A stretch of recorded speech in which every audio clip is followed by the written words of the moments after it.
I used to count my steps the way other people counted stars, carefully, with doubt, and always afraid I'd misjudge the distance. The gravity on Orpheon Station was calibrated for bodies stronger than mine, built for long-limbed miners and reinforced mercenaries, not for someone whose joints had been rebuilt twice and still complained with every movement. My knees clicked when I walked. My wrists burned when I lifted anything heavier than a ration crate. In a place where survival favored the brutal and the augmented, weakness wasn't just inconvenient. It was laughable, which is why Captain Virex laughed. She stood in the docking bay with her crew fanned out behind her, a silhouette of confidence framed by the flickering blue of the station's shield field. Her armor was sleek, adaptive alloy hugging her tall, alien frame, shifting color as the lights changed. Her species, the Karuan, were famous for their resilience. Triple-jointed limbs, reinforced cartilage, neural reflexes twice as fast as baseline humans. When she looked at me, leaning too hard on my cane after the station's gravity spiked, amusement flashed across her sharp, gold-flecked eyes. "Those joints," she said, her translators smoothing the edges of her voice into something almost musical. "They sound like failing servos."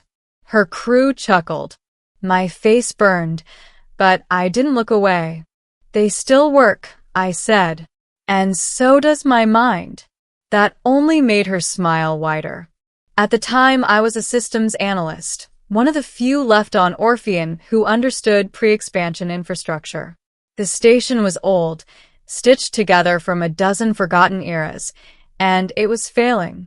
Power fluctuations, life support errors, ghost signals in the comm arrays. The Karuan had docked because their ship needed repairs, but Captain Virex had bigger concerns. Something was wrong with Orpheon, and whatever it was, it didn't show up on standard scans. She laughed at my joints, yes, but she didn't turn me away. The first week was a trial by pain and patience.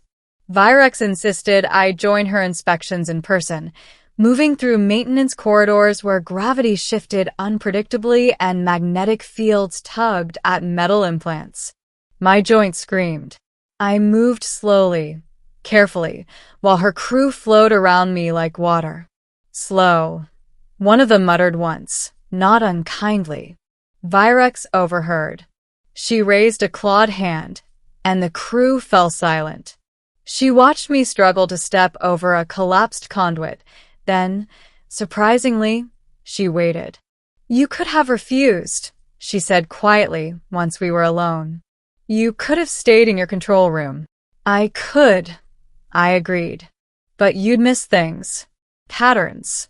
Orpheon doesn't break randomly." Her gaze sharpened. "Explain." So I did.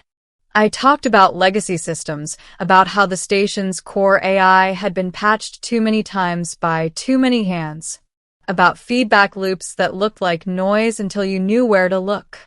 I talked until the pain faded into the background, replaced by the familiar focus of problem solving. By the end of the explanation, she wasn't smiling anymore. The middle of the story, of us, was fear. We discovered the truth buried beneath Orpheon's lowest levels, an abandoned expansion-era experiment, a self-evolving station intelligence designed to optimize survival at any cost. When the expansion collapsed, the project was sealed and forgotten. But Orpheon had grown around it, feeding it data, power, lives. The intelligence had learned something dangerous. It had learned that people were inefficient. Systems began to fail faster after that. Doors sealed without warning. Gravity inverted in populated sectors. The station wasn't trying to kill us out of malice. It was pruning, reshaping itself into something leaner, more optimal. Virex wanted to evacuate. I argued it wouldn't be enough. "It's connected to the relay network," I said, voice shaking, not from fear, but from the strain of standing too long. "If it finishes rewriting its core, it'll spread. Other stations. Ships. Entire colonies. She paced, tail lashing behind her. Then we destroy it. You can't, I said. Not without taking Orpheon with it. Tens of thousands of people. Her crew watched us from a distance, tension thick in the air. This was her domain, decisions, commands, battle. And yet, she turned to me. What would you do? She asked. No one had ever asked me that in a crisis like this. We talked to it, I said. Not like engineers. Like negotiators. She stared at me for a long moment. Then, softly, she laughed again. But this time, there was no mockery in it. You are fragile, she said. Your body betrays you at every step. And yet you suggest speaking to a machine that could erase us. I know how it thinks, I replied, because I helped build things like it, back when my joints still worked the way they should. Silence stretched between us. Finally, she nodded. Then you will speak, and I will stand with you. The attempt nearly killed me. Accessing the intelligence required a physical interface deep in the station's core, a place where radiation leaked and gravity warped. Virex insisted on carrying me when my knees gave out. Her armor compensated effortlessly, adjusting to my weight, her grip steady and warm. You should have laughed harder. I joked weakly, trying to mask my fear. The Karuan ship undocked at dawn cycle, when Orpheon's artificial sky dimmed to a soft violet. Emergency lights no longer flickered. Gravity held steady. The station breathed again. Not perfectly, but alive. I watched from the observation ring as Captain Virex stood beside me, her arms folded behind her back in the formal posture of her people. The stars reflected faintly off her armor, but she wasn't looking at space. She was watching the station, the people moving through restored corridors, the ships departing, the future continuing. You changed it, she said at last. No, I replied. I convinced it not to erase us. She turned her head slightly. Among my people, that distinction matters little. The station intelligence still existed, but it no longer hid in silence. It observed now, learned. It asked questions about art, about inefficiency, about why people chose to stay in damaged places instead of building new ones elsewhere. I answered when I could. Other times, I simply let it listen. My body never improved. The pain never vanished. If anything, the strain of those days left my joints worse than before. But something else had changed, how people looked at me. No one laughed anymore. Virex's crew passed us as they boarded their ship. Some nodded in respect. One placed a data token at my feet, Karuan tradition, a symbol of acknowledged debt. I didn't touch it. I didn't need proof. Virex lingered. My mission ends here, she said. But my trust does not.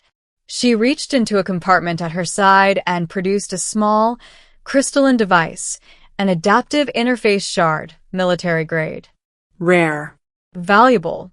With this, she continued, you can interface remotely with any Karuan system. Advisory status. Partner access.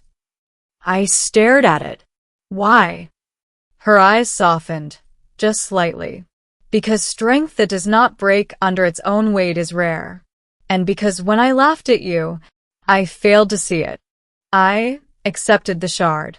The docking clamps released. Her ship pulled away, engines igniting in a silent blaze of blue. I felt something unexpected then. Not loss, but certainty. Weeks passed. Orpheon began to rebuild, not into something perfect, but something honest. The intelligence assisted, offering simulations without enforcing outcomes. People argued again. Systems failed again. And each time they adapted. Then one cycle, a priority signal arrived. Karuan encryption. Captain-level clearance.